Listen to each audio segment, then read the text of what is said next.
പ്രഭുപാദിൻ്റെ ശിഷ്യനായിട്ടുള്ള സിദ്ധാന്ത പ്രഭുവിൻ്റെ പുസ്തകത്തിൽ നിന്ന് വായിച്ചാണ്.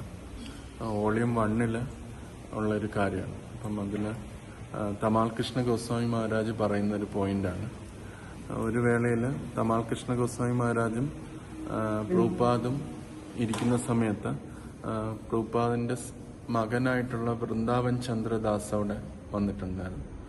അപ്പം പ്രഭുപാദ് അദ്ദേഹത്തിൻ്റെ മുമ്പിൽ വെച്ചിങ്ങനെ സംസാരിക്കാനായിട്ട് തുടങ്ങി.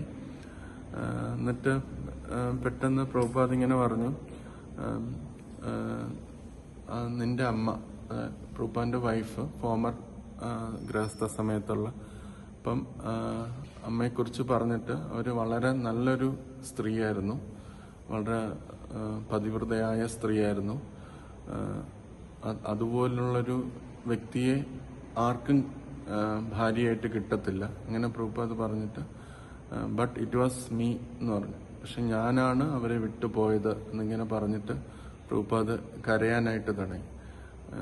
അപ്പം കുറച്ചു നേരം കഴിഞ്ഞിട്ട് പിന്നെ പ്രഭുപാദ് സെൽഫ് കമ്പോഷർ എടുത്തിട്ട് പറഞ്ഞു, ഞാൻ ഈ സ്ഥാനത്തിരുന്ന് അങ്ങനെ പറയാൻ പാടില്ല, I should not talk like this എന്നിങ്ങനെ രണ്ടു വട്ടം പ്രഭുപാദ് പറഞ്ഞിട്ട് അത് അവിടെ വെച്ച് നിർത്തി.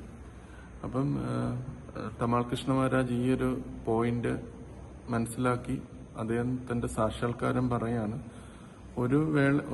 ഒരു തലത്തിൽ നോക്കുവാണെങ്കിൽ പ്രഭുപാദ് വൃന്ദാവൻ ചന്ദ്രദാസിനെ ഹീൽ ചെയ്യുകയാണ്, അദ്ദേഹത്തിന്റെ ഉള്ളിലുള്ള ട്രോമയെ ഹീൽ ചെയ്യുകയാണ്, ആ മുറിവിനെ ഹീൽ ചെയ്യുകയാണ് ചെയ്യുന്നത്. കാരണം തന്റെ അച്ഛൻ അമ്മയും ഞങ്ങളെല്ലാം വിട്ടിട്ട് സന്യാസത്തിന് പോയി എന്നുള്ളൊരു വേദന ആ കുട്ടിക്കുണ്ടായിരിക്കും. ആ കുട്ടി ഇപ്പം വലിയ ആളായി, എന്നാലും അദ്ദേഹത്തിന് ആ ട്രോമ കാണും. അപ്പൊ അതിനെ ഒരു തരത്തിൽ ഹീൽ ചെയ്യാണ് പ്രഭുപാദ്. പക്ഷെ അപ്പൊ തന്നെ തമാൽ കൃഷ്ണ മഹാരാജ് പറയുന്നുണ്ട്, പക്ഷെ പ്രഭുപാദ് അത് ഒരിക്കലും ഒരു ആക്ട് ചെയ്തല്ല, മകന് സന്തോഷം അല്ല മകന്റെ തൃപ്തിക്ക് വേണ്ടി കരഞ്ഞതല്ല എന്നായിട്ടാണ് തമാൽ കൃഷ്ണ മഹാരാജ് പറയുന്നത്. പ്രഭുപാദ് ആക്ച്വലി ആ സോഫ്റ്റ്നെസ്,